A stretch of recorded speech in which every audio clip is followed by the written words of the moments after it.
All of our actions are causally determined anyways. So. He learned that. I learned that. Is that by the Big Bang? Is that when it started? The determination?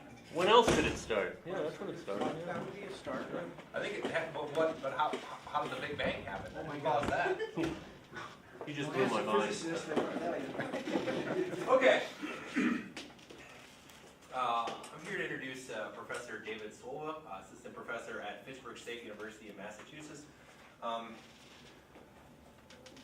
David's in a precarious situation right now. He's relied upon my professionalism in order to determine what to say about him and Never what make not that to mistake say again. about that. Yes, and if you know me well enough, or if you know me in the way that David knows me, then you know that that might not be a good thing to rely upon. Well, first let's say a little bit about David as an academic and whatnot. Here are a few of his articles that I highly suggest reading. I haven't read any of them, but he told me that they were good.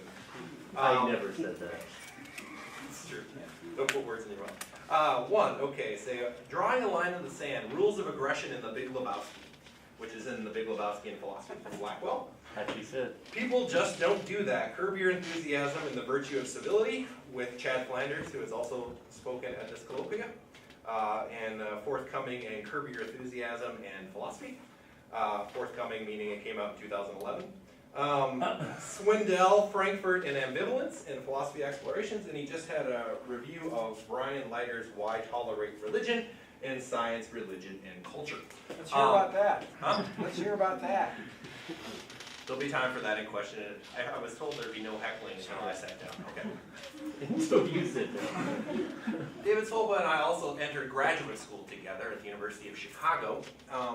There's a variety of stories I could tell about this person. But it feels like I'm compelled to tell the story of when we all first met each other in the department. And we were also, they got all of it, and there's not that many people in each year there. I think there was eight people around the table. And we were asked to say something about ourselves, and then for the rest of the department to kind of know who we were. And I can't remember what I said about myself in terms of what my philosophical interest is, although I'm quite certain that whatever I said is very different than what I actually do now. I wasn't Exactly. But I know, and because this within our friend group, this has been a recurring theme, but I know very distinctly that David said, I'm here and I think it's time to begin doing serious work on moral responsibility. He's been continuing doing that. It's been beginning ever since. He's been beginning to do work on moral responsibility ever since then. I realized that I had to say that, even though it's not funny for anyone else other than me and David, but not even that funny for David, but that's the story. David's currently assistant professor at Fitchburg State, and his talk today is there a Rawlsian argument for animal rights? So please welcome our guest, David Svolba.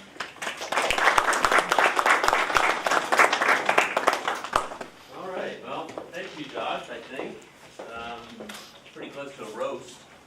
Thanks for coming, everyone. And thanks especially to the Department of Philosophy here at Minnesota State for the invitation. Very appreciative. I've been hinting to Josh for the past couple of years that I wanted an invitation to come speak to you, so I'm glad he finally relented. Probably finally realized the friendship hung in the balance. And please also note your school colors.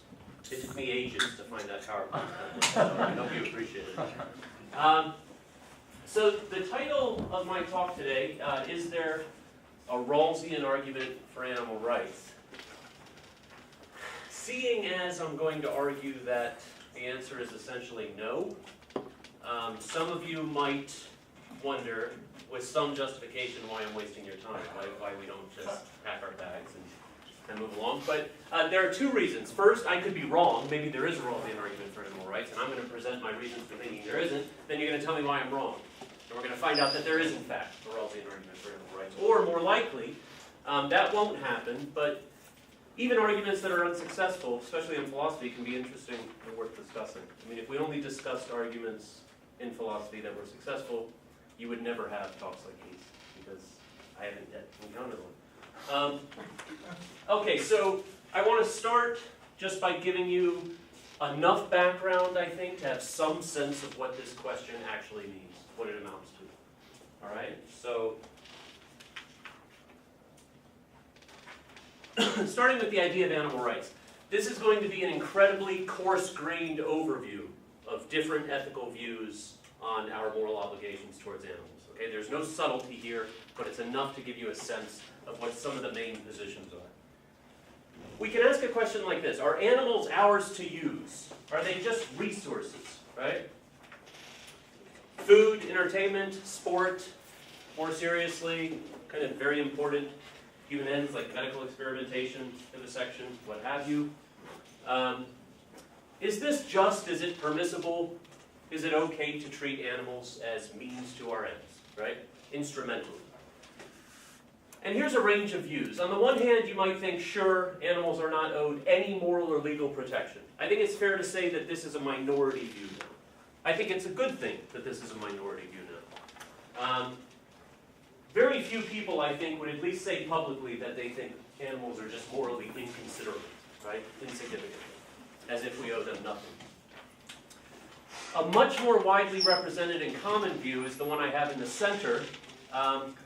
Yes, animals are ours to use, but there are moral or legal constraints on our use of animals, right? And there can be a lot of different positions here depending on how strict or stringent you think the constraints are. But the idea here is, it's fine that we use animals as resources, but we have to do so humanely, we have to do so with not causing gratuitous suffering, etc., etc. But we don't wrong animals by using them, right? We just have to make sure we use them in a way that is not cruel, right? We use them in a way that minimizes their suffering. And of course, this can become more stringent as it goes more towards this side. You might think, well, we can use animals, but first we have to make a very strong case for using animals, right?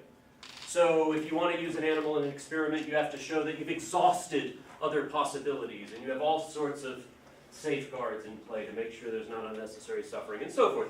But the idea there is you can still use them, right? And then finally, we have a view which is, I think, over the past 25, 30 years or so, it's becoming more mainstream. It's still quite a radical view, and that is no, right? They're not ours to use. They're not ours to use humanely. They're not ours to use with various safeguards in place. They're just not ours to use, right? In the same way that you can't use a homeless person, for example, for a medical experimentation and then defend yourself by saying, we gave him a nice warm place to sleep and we made sure he didn't suffer unnecessarily when we were taking his organs out, right? We don't talk like that, right? And so what the so-called abolitionists say is that no, full stop, we have to stop treating animals as resources. So when we ask, are there animal rights, I would submit, at least for the purposes of this discussion, we're somewhere in here, right? Maybe you're a weak animal rights theorist who thinks that we can use them, but there are one or two basic rights they have, maybe ways in which they cannot be used, or purposes for which they could not be used. Or maybe you're actually over here with the abolitionists, and to say you think animals have rights is to say they cannot be used instrumentally, right? That is always and everywhere wrong. No matter what, or how beneficent your ends, no matter what benefits to human beings could possibly come from it. So that's what we're talking about when we talk about animal rights. At least for the next 30 minutes or so. Okay, so you see what I'm doing here? I'm trying to explain the title of my talk, right? Is there a Rawlsian argument for animal rights? Well, you know what I mean by animal rights. What do I mean by a Rawlsian argument? Explaining Rawlsian argument in 3 minutes is daunting, but I'll do my best. So in A Theory of Justice, John Rawls, whose face is on the flyer for this talk, by the way. If you came expecting to see the great man himself, you must be crushed. I'm very sorry. But in this just monumental book, Theory of Justice, John Rawls defends two principles of justice. Principles of justice for Rawls are the like overarching rules that will govern the distribution of what he calls the benefits and burdens of social cooperation, right? The most general rules to cover the distribution of things like rights, both basic moral rights, rights of political participation, and also, as he says, economic resources, broadly construed, right? Principles of justice are principles that are supposed to govern the distribution of those types of things for Rawls. And he says, in an ideally just or fair society, the distribution of these things would be governed by two principles, the liberty principle and the difference principle. Very briefly, I'm not going to be too concerned with the content of these principles, but very briefly, he says the liberty principle is basically the idea that rights and liberties will be distributed equally, without exception, and there will be no departures from equality of rights and liberty, for any reason, right? That's fixed. Everybody gets equal rights and liberties. And then the difference principle, he says, when it comes to economic resources, there's a strong presumption in favor of equal distribution, but unlike with liberties or rights, we can depart from a perfectly equal distribution, provided, as he puts it, the inequalities are attached to positions and opportunities that are available to everyone, and it benefits the least advantaged members of society. Now, why is this important? It's not important because of the content of the principles. What makes Rawls so important for people who aren't real Rawlsians, right? Most of us. What makes Rawls so important is the way he argued for these principles. This is what has been so profoundly influential in moral philosophy. The way he tried to justify his principles of justice. And the way he argued was by kind of creating this incredibly vivid and, I think, powerful thought experiment called the original position, which some of you might have heard of. Well, some of you have heard of, I know, but the idea behind the original position is this: to show that principles of justice are justified, to show that they're the correct or valid principles of justice. How do we do that, right? Because we disagree so much in the political sphere. You know, how economic resources could be distributed. I mean, we could talk about that all day and not reach any agreement at all. Rawls says to show which principles are in fact justified, you ask, well, which principles would be chosen or endorsed or agreed to by rational persons who have to choose the principles of justice that will govern their society from behind what he calls a veil of ignorance, right? And the veil of ignorance it prevents us from knowing facts about ourselves that Rawls says are morally arbitrary and irrelevant from the point of view of justice, right? It prevents us, or as he puts it here, when we're behind the veil of ignorance, none of us are known to be advantaged or disadvantaged by social and natural contingencies. So in other words, we're deciding on principles of justice for a society in which we don't know what our race will be, we don't know what our sex will be, we don't know what our conceptions of the good will be, what we'll want to do in that society, what our aims will be. We won't know how talented we'll be. We won't know within some range of normal human intelligence whether we'll be, right at the top or kind of down at the bottom. We don't know any of those facts about ourselves, right? Rawls says, imagine that we're in this position of ignorance and we have to decide how to distribute all those great things that we really want. The rights, the liberties, the economic resources. And whatever principles we choose from that position, those are the correct or valid principles of justice. Those are the fair principles of justice. And of course he says, oh, and by the way, those are the principles, those are my principles of justice. Those are the ones I gave you, right? But you never saw that coming, right? Oh, gosh, what did I do? Computer did it. Don't look at that, I don't want to spoil the surprise. Okay. Yeah, so, I mean, as Rawls is quite aware that the first thing that's going to be on your mind is, well, why the hell should I care what principles would be chosen from behind a veil of ignorance? Because I'm not behind a veil of ignorance, right? And Rawls's point here is incredibly, I think, subtle and cool. His point is that, well, look, the veil of ignorance is just a way of modeling or representing to ourselves real, ideal impartiality about what the principles of justice should be. It's a way of taking our own self-interest out of the equation, because we all acknowledge that there's a difference between the principles that are in fact the most just or the most fair, and the principles that just benefit me the most, given my particular interests, values, etc. We all, you don't, okay, but most of us have an intuitive sense of the difference between morality and self-interest, between what's prudentially best and what's most just or most fair. And Rawls says, the veil is just a way of helping us to occupy that ideally impartial point of view. And when you think about it, this is the really cool part. If you think that some principles would be chosen from the ideally impartial point of view, that gives it a claim to justification that other principles might lack. You can't say, oh, well, I'd only want economic resources to be distributed like that if I were thinking about the matter impartially. That's a stupid thing to say. To say I would endorse those principles if I were thinking about the matter impartially is to say, well, those principles have a claim to being the just or fair principles, right? And so this is what I mean by a Rawlsian argument. This is the Rawlsian argument par excellence, the argument that Rawls actually gave us, right? The argument for these principles of justice by appealing to the decisions that would be made behind this hypothetical, purely hypothetical veil of ignorance. Okay, so, who cares? I realize there's something weird about saying, is there a Rawlsian argument for animal rights? Why not just ask, is there an argument for animal rights? I mean, who cares if there's a Rawlsian argument? If there isn't, so what? Let's just talk about whether there are animal rights. Well, he cares, for starters. Professor Mark Rowlands, a philosopher who I think is at University of Miami, fellow Welshman, too, so I don't criticize him lightly. He cares a lot about whether there's a Rawlsian argument for animal rights for a couple of reasons. For starters, you might want to know if there's a Rawlsian argument for animal rights because you're dissatisfied with the dominant animal rights argument, which has come to be called the challenge of marginal cases. Okay? And here's how the challenge of marginal cases goes. The challenge of marginal cases is an argument against the kind of conventional justifications for the status quo. So how do we typically justify the use of animals? How do we typically justify the fact that we treat animals in ways we would never treat each other?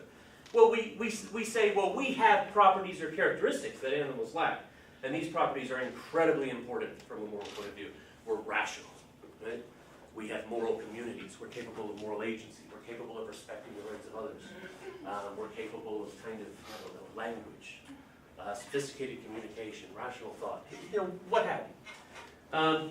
The point is, the typical strategy when defending the status quo is to say, we have these properties that the animals don't have, and that's why it's okay to do things to them that it's not okay to do to us. And the challenge of marginal cases says this: if you use that conventional justification for our treatment of animals, you're going to run into deep trouble for the following reason. I'm going to point to human beings who don't have those exalted moral properties that you say are the end-all be-all when it comes to moral status. And now you're going to face the possibly repugnant implication that, we can start performing medical experiments on, I don't know, infants with severe mental retardation or something like that. And if, on the other hand, you say, wait a second, no, I'm not implying that at all, and you try to look for characteristics that could possibly, I don't know, encompass all human beings, morally relevant characteristics, right? Not just human DNA or something like that. The proponent of the challenge of marginal cases says you're not going to be able to avoid bringing some non-human animals into the mix. So just to give you an example, suppose you said, well, why don't we just say sentience is the really crucial moral property? Well, then, of course, we are not the only sentient beings, right? So that's how the challenge of marginal cases works. And, it's gotten a lot of play, but it's not really convincing many people. It's the kind of argument, like so many arguments in philosophy, something seems wrong with it. And it's really hard to say precisely what. At least, maybe better philosophers than I can say precisely what, but it's hard for me to say precisely what's wrong with it. But on the other hand, it seems a bit too cheap or quick or easy. And I think Rowlands has a similar view. So that's one reason to look for new argumentative resources, right? Look to a Rawlsian argument for animal rights. The second reason, very pragmatic, I think Rowlands is eager to enlist the support of Rawlsian liberals. There are lots of card-carrying Rawlsian liberals. If Rowlands can show us that if you're a Rawlsian and you want to keep your membership card, then you really better start warming up to the idea of animal rights, then that will be a real victory for Rowlands and the proponent of animal rights. You'll get a lot of people supporting the cause who you did not have supporting the cause before.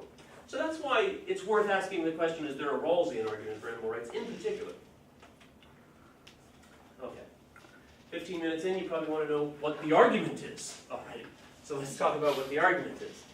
I get a little crazy with smart art when I'm preparing these PowerPoints. I waste so much time just coming up with the right smart art. Anyway, the linchpin of Rowlands' Rawlsian argument for animal rights is this argument he calls the intuitive equality argument. And he claims it's an argument that Rawls is committed to. Whatever Rawls might want to say about it, he's committed to this intuitive equality argument, says Rowlands. The intuitive equality argument says the following: if some property P is undeserved, if one is not responsible for possessing that property, then it is morally arbitrary and one is not morally entitled to whatever benefits stem from the possession of that property. That's Roland's intuitive equality argument. So step one is, here's this argument. It says any undeserved properties you possess is totally arbitrary and irrelevant to determining your moral status and entitlements. And then he tries to show that Rawls is committed to this argument. How does he show that? Well, he says first, remember the veil of ignorance. Rawls needs the intuitive equality argument to justify his description of the veil of ignorance, allegedly, according to Rawls. Everything I say for the next 10 or 15 minutes is going to be according to Rawls, okay? Rawls needs the intuitive equality argument to justify his description of the veil. That's why, according to Rollins, I'll stop saying that I just said next 15 minutes. All right, you're with me? That's why, according to Rollins, race is behind the veil, sex is behind the veil. The social circumstances into which one is born is behind the veil, talent, intelligence. All of these things are things that you cannot assume knowledge of because they are undeserved properties. Facts about your race, intelligence, so forth. You're not responsible for being as smart as you are, and so forth. So it's the intuitive equality argument, says Rollins, that justifies Rawls' characterization of the veil, the particular things he puts behind the veil. Secondly, there's this argument in a theory of justice. It's a really cool argument. And Rawls is criticizing what he calls the doctrine of fair equality of opportunity. And this is kind of a prevailing doctrine. Many of us probably in this room probably think it's the correct doctrine about when inequalities are permissible, when economic inequalities are permissible. And the general idea is, look, they're permissible as long as they occur against the background of equal opportunity. As long as the playing field is level, then by God, let the cream rise to the top. As long as the playing field is level and nobody is denied opportunities because of their race or sex or the part of the city they were born into, as long as all of that is fine and we don't have any injustice there, well then if the best and brightest and most gifted turn out to have a hell of a lot more of the pie than the rest of us, there's no objection we should have on the basis of justice. Right? That's the fair equality of opportunity doctrine. And Rawls says, there's a tension in this doctrine, right? He gives what he calls or I don't know if he calls it this or other people, but I like the expression, an internal critique. He tries to show that it itself appeals to principles, but in a kind of inconsistent way. Right? On the one hand, it says, look, equality of opportunity is important. Why does it say that? Well, Rawls says, clearly it says that because we think it's unfair that the outcome of what he calls the social lottery should determine one's chances or prospects. We think that's unfair. That's why we think we need equality of opportunity. But Rawls says, if we think it's unfair that the outcome of the social lottery determine one's prospects and life chances, why wouldn't we also think it unfair that the outcome of the natural lottery determine one's life chances and prospects? They're equally lotteries, right? It's equally a matter of luck. So Rawls says the natural lottery and the social lottery are equally arbitrary.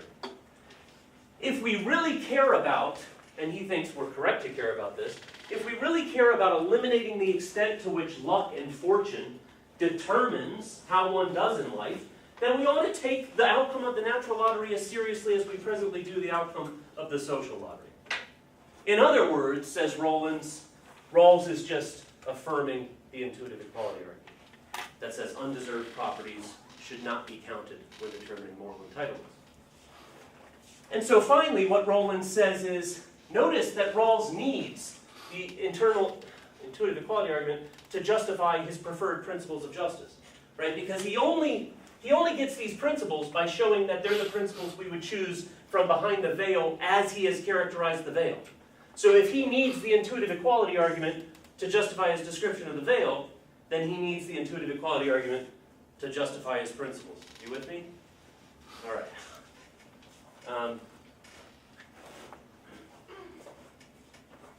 So now Rollins, he's really warming up to his topic now. He thinks he's got Rawls in a corner now. He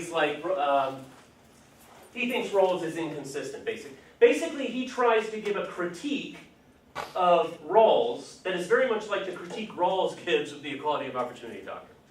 He tries to say, you know what, Rawls, you too are being inconsistent. There's a tension in the view you settle on. You should have gone farther, right? Again, the intuitive equality argument is P. If P is undeserved, then it is morally arbitrary, and one is not morally entitled to whatever benefits stem from the possession of P. But, says Rollins, as we all have to acknowledge, properties like rationality and species membership are also undeserved, right? You're not responsible for the fact that you're a rational agent. You're not responsible for the fact that you're a homo sapien, right? And because these properties are undeserved, therefore, according to Rawls's own intuitive equality argument, remember, speaking in the voice of Rollins, properties like rationality and species membership are morally arbitrary. And since they're morally arbitrary, says Rollins, that has to count into our characterization of the veil. Because what is the veil of ignorance supposed to do? It's supposed to prevent us from considering morally arbitrary facts about ourselves and our situation when choosing principles of justice. So, if Rollins has shown that by Rawls's own lights, rationality and species membership are morally arbitrary facts, then those two have to be excluded by the veil, and now we're choosing principles of justice for a society in which we don't even know if we'll be persons. Right? Now, the claim is not that we don't know if we're persons when we're thinking about principles of justice and what we should pick. Obviously, we do. The claim is not that we have to let, I was talking to somebody about it, it was great. The claim is not that we have to let ducks start negotiating with us about how society should be structured. That's not the claim. It's not so easily dismissible as that. The claim, rather, is that when we persons, we rational human beings, are deciding on the just society, the principles that will govern the just society, we have to take seriously the possibility not only that we might be any race, any sex, any intelligence level within a certain range, but that, you know what, you might be a chimpanzee in a small cage in a laboratory.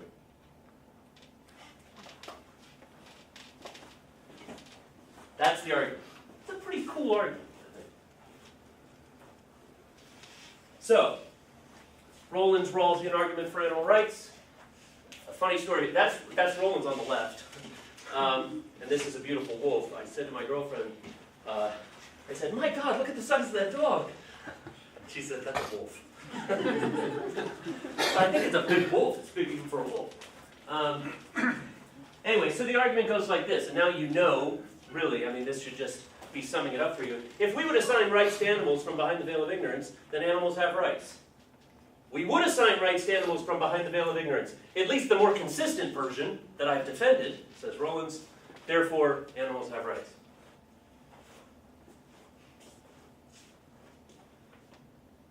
Okay. I'm much more comfortable giving the argument than criticizing it. So, I was talking to Craig about this before coming in. This is really an argument that's kind of, it stuck with me for a little bit. I think it's a cool argument. I think it's an interesting argument. Certainly think it's an argument we're talking about, or I wouldn't be wasting your time. And I think it's a bad argument. I think there's something slippery or wrong or just something.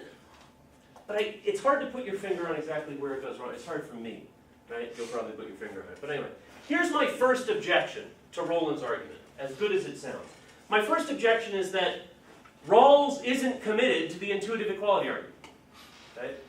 Rollins' whole argument it starts from, as I hope I've shown, it starts from the idea that Rawls really needs this argument called the intuitive equality argument. And then it draws out the implications of that argument, right? But Rawls doesn't need the intuitive equality argument as far as I can tell. Rawls could perfectly well say, look, I don't affirm the intuitive equality argument. I affirm instead, and this is me, this is not Rawls, but I think he could say this, I affirm the intuitive equality of persons argument, right? I affirm that if A and B are persons living together in a society, then differences in the undeserved properties they possess are morally arbitrary and do not affect their moral entitlements. And the mistake you've made, Rollins, is you've taken my intuitive equality of persons argument, my claim that undeserved inequalities between persons are morally objectionable, and you've made it seem as if undeserved properties are not a possible basis for moral entitlements too core, right? Like, when that's not my claim, Rawls might say. And before I try to motivate that, Notice that the intuitive equality of persons argument is significantly weaker than Roland's intuitive equality argument. And it's more faithful to Rawls's theory. Let me say this first. It explains everything the intuitive equality argument does, right? It explains Rawls's characterization of the veil. It explains Rawls's critique of fair equality of opportunity. And even better, it explains those things without saddling Rawls with a rather glaring inconsistency, right? It coheres better, as I say here, to other aspects of Rawls' theory, which I'll just kind of gesture at. Rawls's moral exceptionalism. If you read Rawls, I mean, the reason why Rawls's theory of justice has been thought to be so inhospitable, I have to plug this in, so inhospitable to the idea of animal rights, it's because Rawls is like an unabashed Kantian. I mean, or Hegelian, I don't know, Craig, but he's always talking about, like, you know, the just exalted moral status of the human being as a rational being and so forth, right? And it would be very strange if alongside that he held a doctrine, even implicitly, that treated rationality as morally arbitrary and irrelevant from the point of view of determining what. That would be weird, right? So his exceptionalism coheres much better with my intuitive equality of persons argument than intuitive equality argument.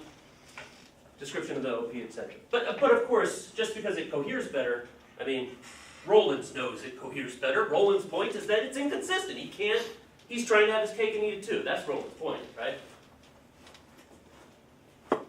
So what we need to do then, I think, is motivate the intuitive equality of persons argument. In other words, why is this not just begging the question?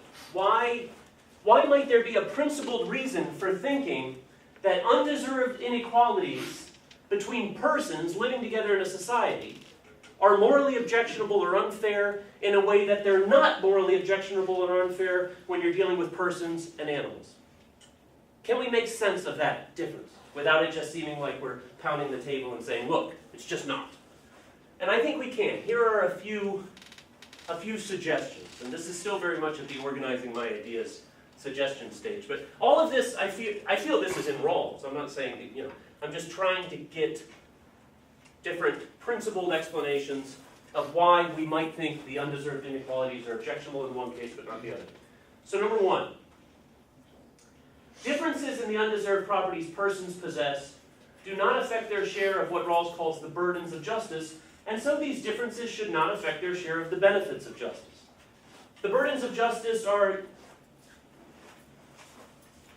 the idea that, you know, we're expected to comply with the laws, right?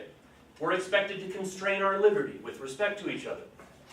We're expected to do all sorts of things for the sake of keeping this, believe it or not, pretty good thing we got going, right? I know it seems pretty shitty sometimes, but right, some days better than others. But I think there's a real Hobbesian state of nature echo in Rawls. I don't think Rawls romanticized the state of nature. As bad as we might think this is, could be worse. Right?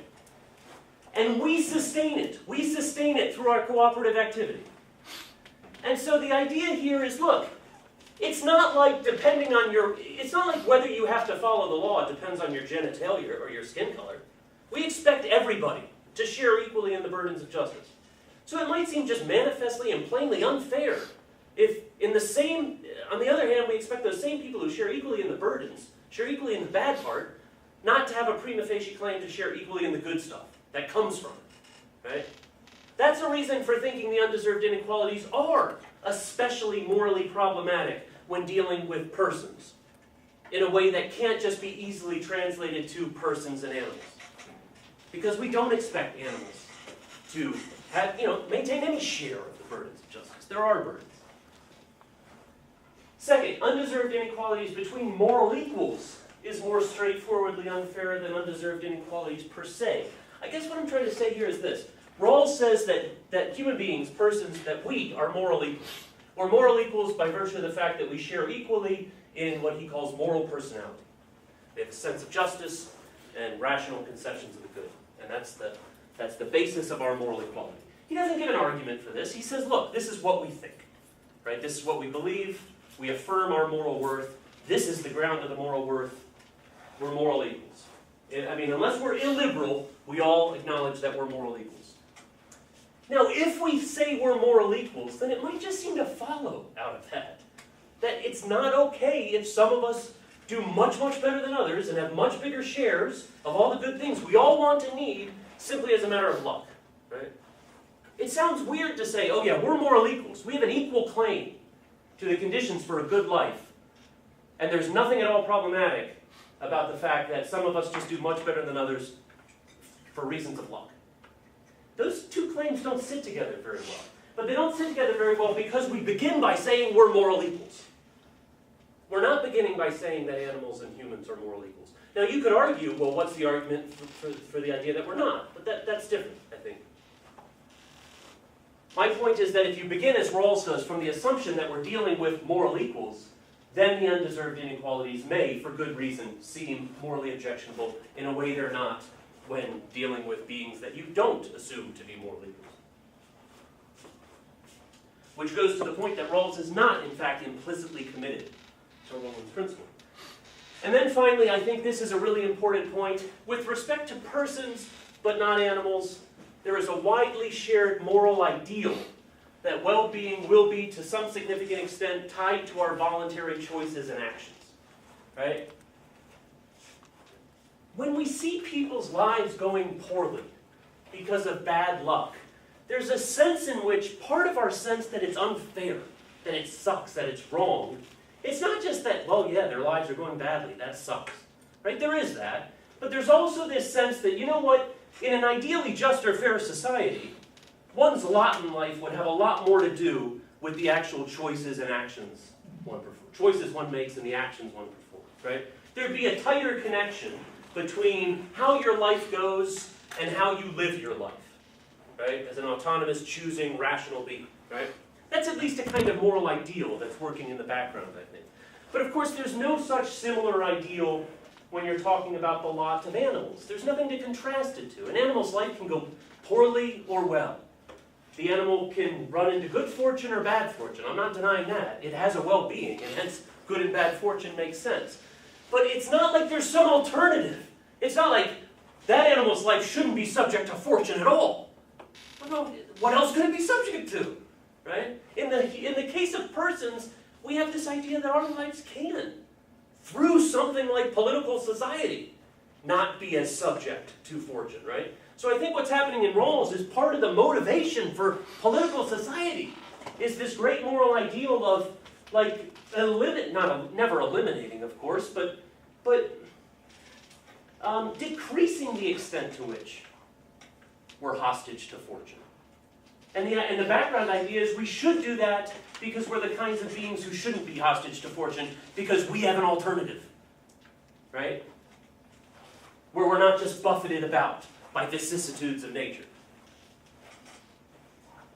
Where happiness, as Kant famously said, is more in line with moral worth than not just good or bad luck, right? So what I'm trying to do here is I'm just trying to suggest principled reasons why you might say, no, my principle is intuitive equality of persons, not intuitive equality argument a la Roland's, and I'm not simply begging the question by stopping here. There are relevant differences between persons and animals that make the claim that it's unfair in the one context but not the other defensible.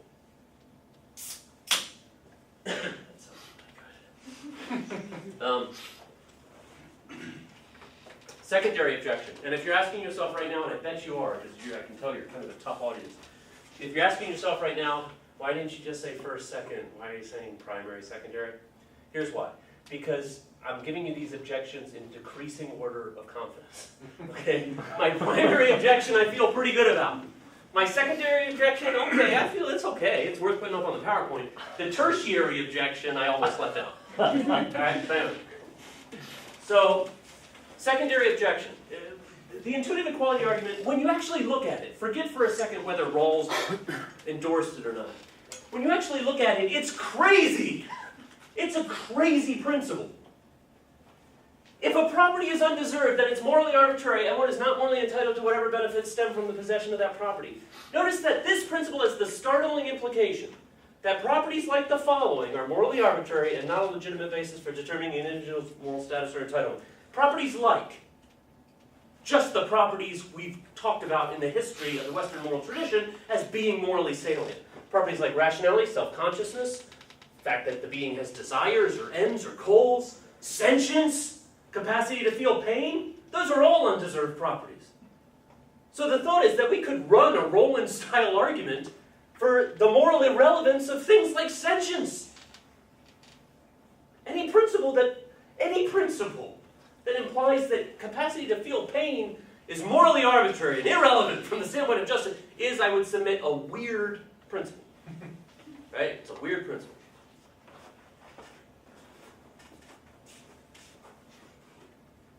Tertiary objection. I'm not going to speak as loud. I mean, there's something to this objection. I just don't know how to articulate it yet.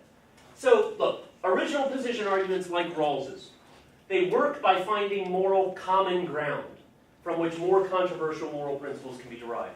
So this is the brilliance of Rawls. He says, you know what? We're libertarians, we're conservatives, we're socialists, we're welfare liberals, but what we all agree to is that we're fundamentally moral equals. None of us have a greater claim to a good life than others right from the start. No, we affirm the moral equality of persons. We can all agree to that. We all agree that there's a difference between the society that would be best for us personally and the society that has the best claim to being fair or just. We can agree to that, even despite these other crazy disagreements, right? And then he says, that's enough to convince you, and maybe he's right or wrong, but this is what he's trying to do. If you'll grant me those premises, I'll show you how you can derive substantive conclusions about justice that will shock you, that you would have thought you reject out of hand, right? He says, in other words, as long as you grant me those basic liberal premises, I'll show you why you really need to be a welfare egalitarian, or whatever, right? And whether he's successful or not, the point is, he has no hope of being successful if he uses very controversial principles in describing the original position. And he knows this. I mean, he knows exactly what he's doing. He says explicitly in the beginning of Theory of Justice, you need weak principles, as weak as you can get them, right? To bring as many people in as possible. Because the idea is to get everybody to agree to these weak principles, and then to show on the basis of those weak, widely accepted principles, you can get these principles or rules that people don't tend to accept. And you can show them that they're rationally committed to accepting them, given the other things they claim to be committed to. Now, if that's how original position arguments work, if that's how Rawlsian arguments fundamentally work, it seems highly doubtful to me that any common ground could include a principle as radical and controversial as Roland's intuitive equality principle, right? It would be rejected, I presume, by just about everyone who has ever written on the issue of animals and morality. Peter Singer would reject it. Tom Reagan would reject it. John Rawls would reject it. Some unabashed Kantian exceptionalist would reject it. I don't know who would accept it. And if you can't get anyone to accept it, then you're not going to get anyone to accept the idea that we should decide the issue of animals from behind a veil which precludes us from knowing anything about whether it will be sentient or rational or whatever on the other side of the veil, because people will complain, no. The veil is there to preclude us from considering morally irrelevant factors. Those aren't morally irrelevant factors, right? It works for Rawls, not to beat, I was going to say beat a dead horse, that'd be a bad one. It works for Rawls, right? It works for Rawls because he does think we'll agree that race is morally irrelevant, sex is morally irrelevant, right? You could disagree, and then he just says, well, you're a liberal, get out, right? We don't need to convince you of anything. We'll go to war with you or something. He doesn't say that. That's my reading of Rawls. Rawls is the warmonger. Hence, it's not the right kind of principle to use in original position arguments.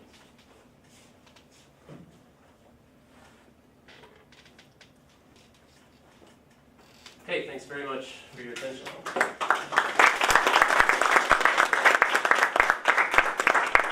I assume, David, you don't mind fielding your own questions? As opposed to... I've been fielding my own questions for years now. I know. All right, please ask questions about anything related to that. Yes, Dick. Start with your tertiary point. Oh, God. What, historically speaking, what's morally relevant or not is going to be quite different. Yeah. And so now, we may not think it's important to take animals into consideration, but in 100 years down the road, maybe we will. 150 years ago, many would have thought it wasn't important to take people of color into consideration. Yep. And Aristotle maybe wouldn't have thought that it was important to take women into consideration. Absolutely. Let alone slaves. Absolutely right, yeah. So what I would say to that is, it might be too soon for an effective original position argument for the rights of animals. And that's a drawback or limitation of contractarian arguments that someone like Rawls just has to accept. I mean, because the arguments need that kind of starting common ground. And like you said, the starting common ground is historically conditioned. So there's every reason to think that, you know, we couldn't have made, the theory of justice wouldn't have been nearly as persuasive had it been published 500 years ago, or whatever, right? I think you're absolutely right. I think someone like Rawls just has to accept that as a kind of intrinsic limitation to the method. That it's going to rely on, as he calls them, considered moral judgments. And considered moral judgments change over time.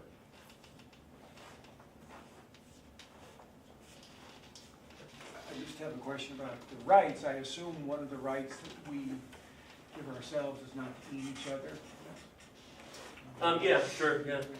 And so I take it that with animal rights for animals that excludes eating them, among other things. Yeah, Rollins thinks that it's certainly like, yeah, industrial agriculture and stuff like that will be gone in a just society. But what about smaller methods? Yeah, I think he probably thinks that will be gone too, because I think he's more extreme than the kind of centrist view that, well, it's okay to kill animals for food, just do so in ways that are, like, it's okay to eat a chicken, just eat it free range. Don't eat it red. No, not at all. I'm just, right, he's more extreme than that. Yeah, so, I mean, I think another thing Rollins would want to say, I'm not defending Rollins here, but I think he'd want to say, he hasn't fully worked out what the rights of animals are going to be, in terms of the specific content of those rights. What he's trying to do is show that we have to start considering the rights of animals when we're behind the veil thinking about a just society. He gives some indications that I think we conclude this, but he includes it as a kind of afterthought to his argument. And there's some reason to think look, it would at least take argument to show that we really would give rights to animals, even if, right? Even if we didn't know if we were going to be animals on the other side of the veil. I mean, it would take at least some argument to show that it wouldn't be rational to say, well, I won't give animals rights against being eaten, I'll just make sure that society's set up in such a way that they can't be treated cruelly before they're painlessly killed. Because after all, animals don't have a sense of self that extends into the future. I mean, you know, you could reason that way. So Rollins isn't going to get animal rights just immediately out of the, we have to consider that will be animals, or rights against being eaten. Yeah, great. So I have a question about your secondary objection, but maybe it's really a question about Rollins, because my only familiarity with his view is what you've told me. So you could, I would believe whatever you say after this. If behind the veil we don't know all these things, and so when the veil is lifted, there's a possibility that we could be an animal, why stop there, and why not keep on going in the overbreadth to include viruses and whatnot? Great, yeah, right? Yeah. Okay, so Rollins, to his credit, he anticipates this objection. And he says, well, on the one hand, we don't stop there. But on the other hand, we don't really need to worry about that because there's no reason to think a life as a virus would be a bad thing for us. Because a virus is not a, I guess, sentient, conscious being. So he says things like, we can't even in principle rule out the possibility that we'll be a tree or something. But he says we don't really have to worry about that because it's okay if we're a tree and we're cut down. That's not like, boy, that would be bad for me if I were a tree and I were cut down. But he says we can get into the thought, it would be really bad for me if I were a veal calf or something like that. So it's not that there's some principled stopping point. It's just that he says at one point, the bounds of morality extend so far as the things we can worry about being, right? And then he says, and this could be debatable, we can't worry about being a tree, a rock, a virus. That's how he handles that. Okay, okay. But I mean, to his credit, he doesn't Sure. just make the same mistake he says Rawls makes. That's what I was worried about, yeah. Yeah. Yeah, I think your arguments against Rollins are really very persuasive, but I'm wondering if he doesn't succeed in building up that other interpretation related to cruelty and the treatment of animals, so that out of the considerations he brings up, there's going to be more sympathy and consideration for the treatment of animals, even though I think you're quite right in saying he doesn't make the case for animal rights based on Rawls. Yeah, yeah. No, I mean, I think that's right. I think one thing you could say, if I understand you correctly, you're suggesting that, you know, it might be that Rawlsian deliberators behind the veil actually, without having to think they could be animals when the veil is lifted, they might still find themselves with good reasons to assign rights to animals on the basis of, well, I mean, it's complicated because they can't presume that they know they love animals, right? Because that's one of the adventitious psychological characteristics, that they can't presume themselves to know. But, So it could be, sorry, go ahead. no, sorry, I don't know. So it could be assumed in that position that then one would be obligated to consider non-human species as well. I guess what I was going to suggest is that one might want to consider non-human species on the basis of the possibility that one might really love and care about non-human species, right? I mean, we'd at least have to know that's a fact about human beings. Rawls allows for knowledge of general facts of human psychology. And I think it has to count as a general fact of human psychology that a lot of us have affection, care, and concern for the welfare of animals. Maybe not enough, but certainly more now than we did, and it's growing. To Dick's point, it could become, you know, quite prevalent and significant. But what Rollins would say there is that's still, at the end of the day, only going to get animals kind of indirect rights, rights that are grounded in our affection, our concern. It's not going to get them the real full-blooded, robust moral rights that people like we have. Like, I have a moral right, even if none of you give a shit about me, right? Even if you think I'm awful and disgusting and whatever. Those are the kinds of rights Rollins wants to get for the animals. So any consideration for animals that is mediated through the fact that we really care about them is not going to be enough for Rollins. Yeah, and I think what you've shown is that he can't make a case for direct rights. So if there's going to be any benefit from the types of arguments he's using, it's going to have to be indirect rights. Yeah. And I'm just saying, there might be something to that there. And that's not saying that his arguments are correct. I'm agreeing with your arguments, actually. Yeah. But don't you think the IEA is silly in Roland's hands? I mean, that's what your second objection was declaring. I mean, I'm sympathetic to that. I think that it's sort of a reductio. Crazy, doesn't it? So I mean, again, the idea that rationality is morally irrelevant. Yeah. I mean, here's what I can say. I think when I actually put this into a paper, I think it's going to be important, just for the sake of the integrity of the paper, not to just be like, oh, and by the way, this principle is crazy. The end, right? Because if the principle is really so crazy, don't write a paper on it, right? So maybe something could be said on behalf of Rollins like this, but it would at least have to be more argument from Rollins, because the principle looks crazy. That's clear. So maybe you could say something like this. Look, I'm not saying, let me go back to the slide. You could say, I'm not saying, David, you uncharitable reader, I'm not saying that I'm not even saying these properties are irrelevant from a moral point of view, or they don't matter. All I'm saying is, you know what, there's a lot of disagreement. And the best way to resolve disagreement is the way Rawls taught us to resolve disagreement. Namely, by getting behind a veil and pretending we don't know anything about those things. Now that'd be pretty clever, right?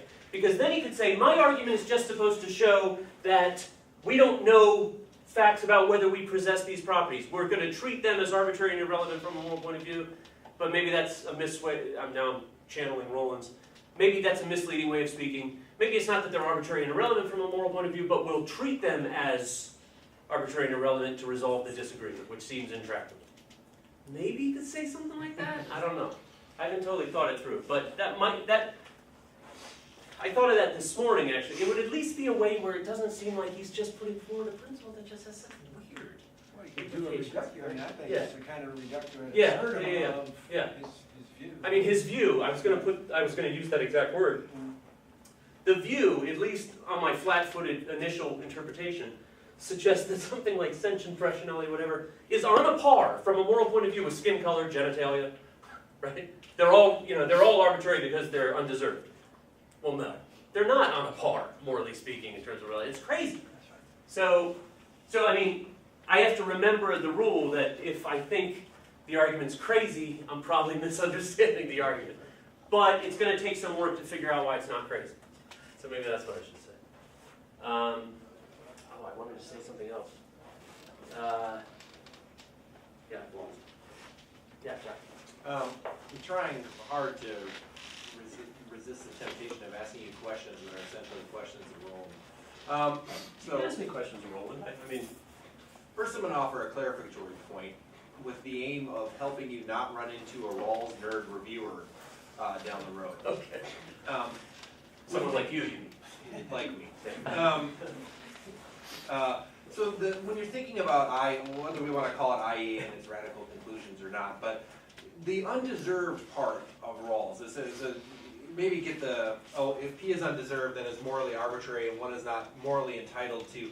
I think that with respect to certain aspects of social status among citizens who live with each other in the circumstances of justice, that's a reasonable way of talking about one of Rawls's motivations. Once you make all those clarifications. Yeah, like Rawls himself used this language a lot. Right, and that's going to be my sort of second follow-up question, which will be a bit about Rawls. But there's an important distinction there. I think that with all those qualifications in mind, I think IEA is a fair understanding of Rawls in the sense that he's going to say that you don't have a kind of prior entitlement in a kind of self-ownership or whatever sense to the fruits of your labors based on talent, right? But that's different than luck egalitarian view, which is you're moving back and forth between two views. One, from the perspective of the principles of justice, one isn't entitled to principles which respect the benefits of their talents. But that doesn't mean that it's unjust for their talents to be rewarded, right? In a just society, there's going to be according to Rawls's understanding, there's going to be all sorts of ways in which a talented person will do better because they're talented. Right? The inequalities that result from those arbitrary things are not unjust because they're arbitrary. But they're not just, they're just for reasons having nothing to do with the undeserved property. Exactly. Right? They're just for other reasons. But sometimes when you were talking, and I didn't know if this is in your paper or if this is just something that as you were trying to explain basic Rawls to everybody. When you were talking, you were making Rawls sound like the luck egalitarian, where the idea of a society is to try and eliminate arbitrary inequalities. Okay, right. This is really helpful. Rawls does not do that. Okay. Rather, when thinking about the principles of justice, these arbitrary inequalities are not the basis for your entitlements. Okay, so here's how I was understanding it. Roland seems to think that Rawls is a luck egalitarian. And I came along and said, you know what, Rollins, I think you're wrong. He's not a luck egalitarian. He's just a luck egalitarian within this rather narrow context of, inequalities between persons living together in a cooperative society, blah, blah, blah. And your point is, no, David, you're both wrong. He's not even a luck egalitarian within that narrow confined context. It's not luck egalitarianism at all in any context. Rather, it's this more subtle position that there's no prior claim to principles that respect talents. Exactly. One doesn't, for example, one might think that a central principle of justice is that we're entitled to the fruits of our labors. Entitled, yeah, okay, right. We're entitled to the fruits of our labors, Mm-hmm. right? And so what you recognize then is if people have talents and abilities that the current market rewards better than others, they're going to have inequalities for a morally arbitrary reason. But they're going to feel like they're entitled to because it's a product of the fruits of their labors, right? Rawls is rejecting that view, right? The principles of justice don't have to accommodate this kind of. It's one version of it would be like a Lockean self-ownership. Right, but isn't his point that it doesn't have to accommodate that because they're undeserved property? Yes. Okay. However, the point is not that a society ought to mitigate against inequality of undeserved things. In other words... Right, it's that it's not an acceptable justification for an inequality. So the justification's not there, but it's not an injustice if someone benefits from something that's undeserved. Sure, because there might be good reasons of Rawlsian justice to allow the inequality. Exactly. Right. So make sure you don't move back and Okay, forth good. between That's those two. helpful. But however, my way of thinking about IEA, or as I read that, there's nothing about that that says that needs to be like egalitarian. Like IEA, all IEA says is that, as far as I can, well, let me see, not morally entitled to whatever benefits. Yes, they're not entitled to it in a kind of pre-institutional sense of entitlement, right? But the IEA doesn't say it's wrong for them to benefit according to things that are arbitrary. Right, yeah. Right? It just simply says that the society hasn't run afoul of their entitlements if it doesn't recognize Sure, them. absolutely, yeah. Okay. No, I mean, that's a really subtle difference that I totally get, and in a paper, I'll mark that distinction. Yeah. The second question is actually, now that I think about it, really a question about Rollins. Now you have all this union circumstances of justice stuff, right? And as you know, in earlier version of this paper I said read this from Nussbaum and this, because Nussbaum says well, you can't get a contractarian view of animal rights precisely for this reason. Yeah, I didn't read your comments. Yeah, but what does Rollins say about these sorts of things? That the principles of justice only apply. I mean, Rawls says sort of directly, and this is in a theory of justice as well. Roland sees himself as like overturning a common misapprehension about Rawlsian justice, a misapprehension that he attributes rather boldly to Rawls himself, right? To Rawls and his interpreters. He says, you know what, Rawls himself, this is his exact words, I'm not paraphrasing now. I am paraphrasing, maybe not exact words, but really, this is what he says. Rawls has failed to understand the entailments of his own theory. Right?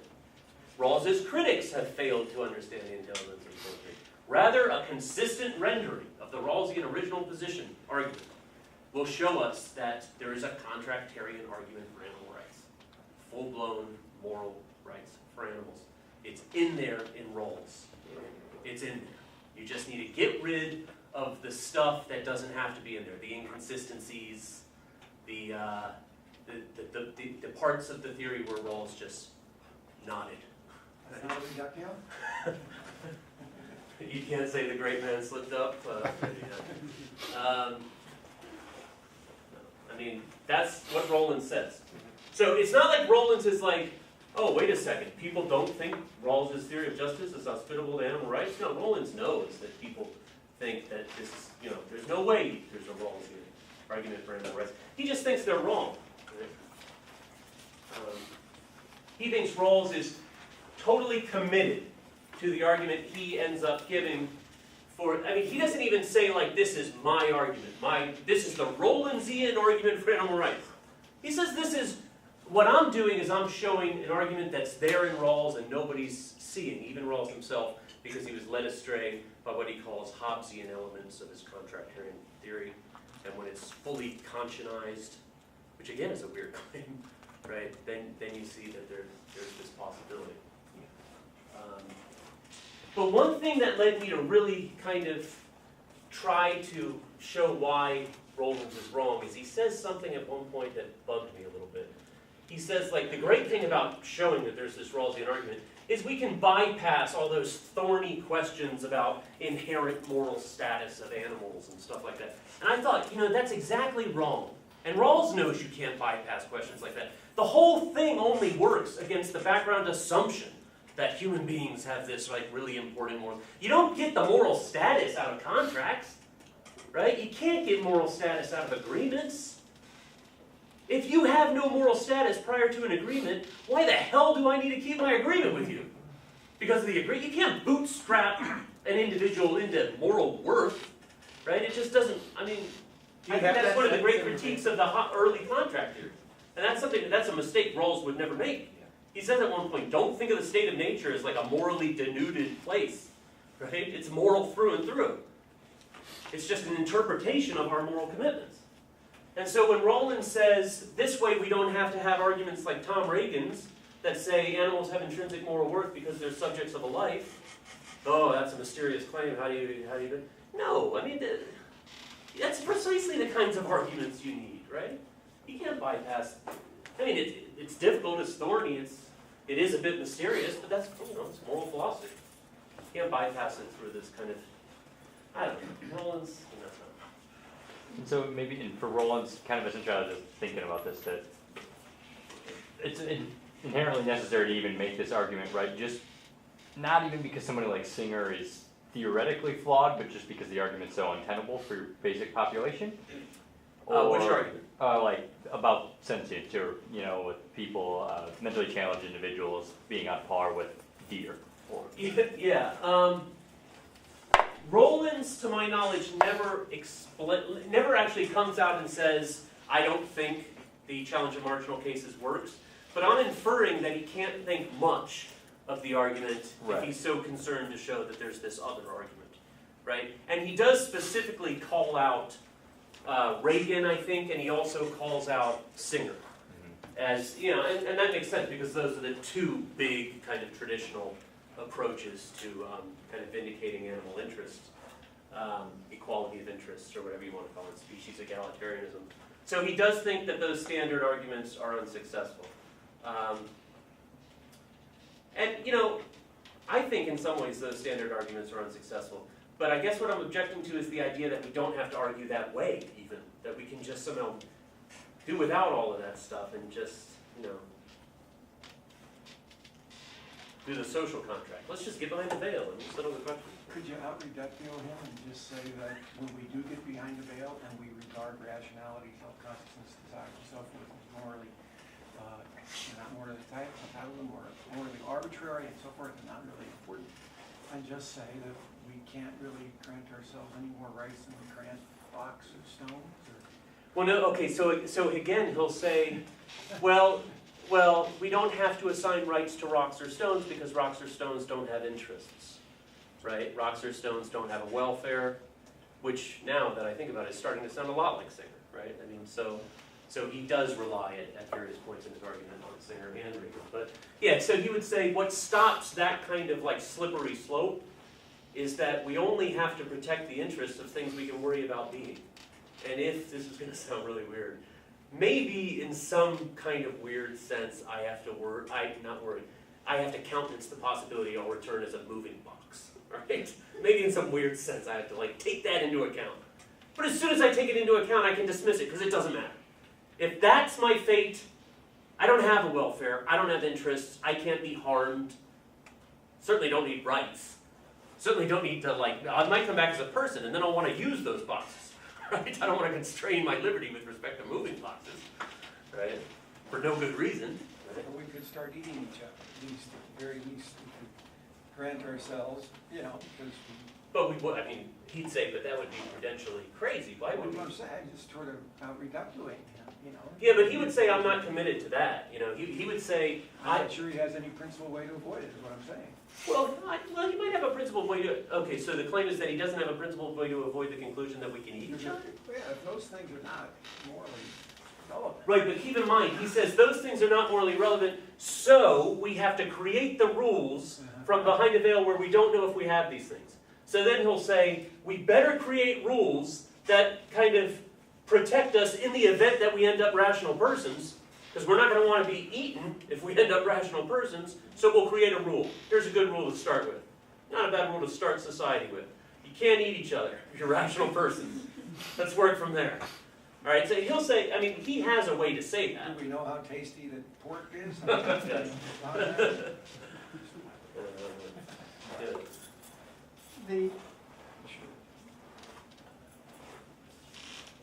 I wasn't sure whether you were finished or not.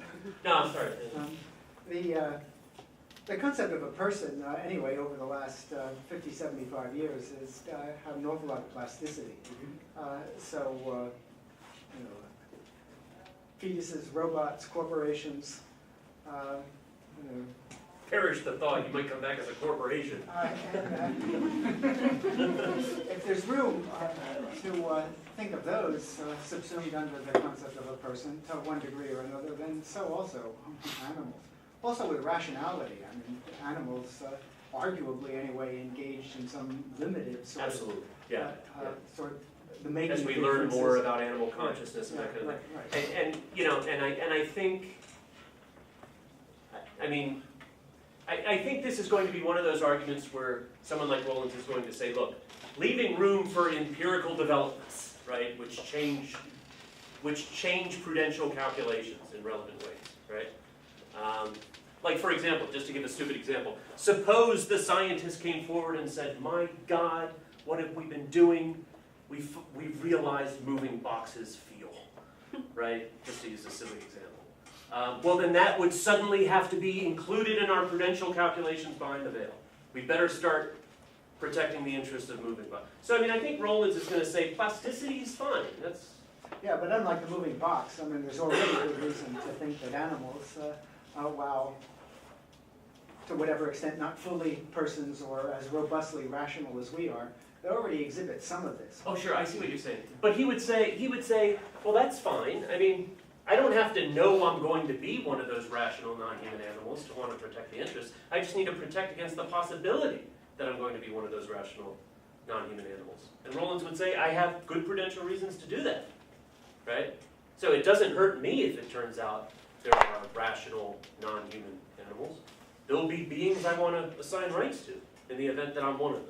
Oh, sure. Yeah. So that's what I think that's what I'm suggesting, that Yeah, okay. perhaps there's some ground for taking them into account in the original position, not just because we care about them, but because to some, however partial extent, they satisfy the criteria for being the sorts of creature whose concerns are to be taken account of there.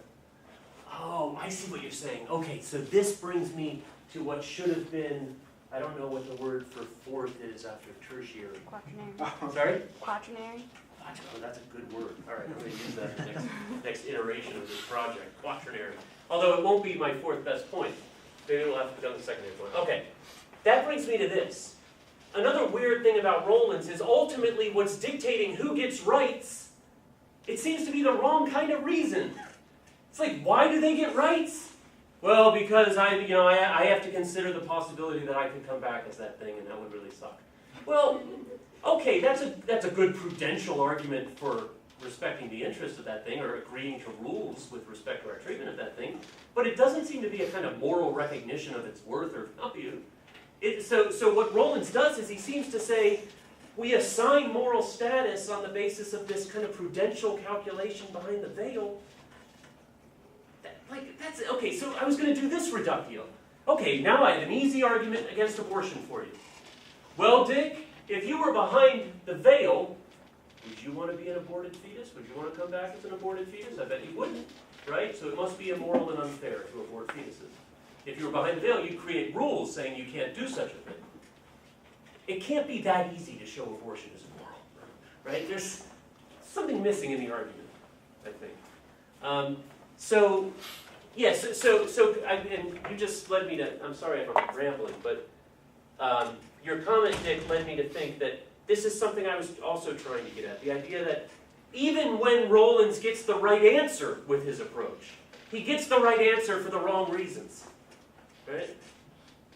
It's only ever assigning rights because it's in your interest to do so. And he's quite explicit about that. So I think he misconstrues Rawls a bit there too. I don't think Rawls is... I mean, there's that thing in Rawls where he says, yeah, choose principles of justice as if you want to maximize the good, but the whole twist there, of course, is that in pursuing your own self-interest, you just pursue your interest as a moral being. So it's not like really pursuing your interest in the way that it is for Rollins.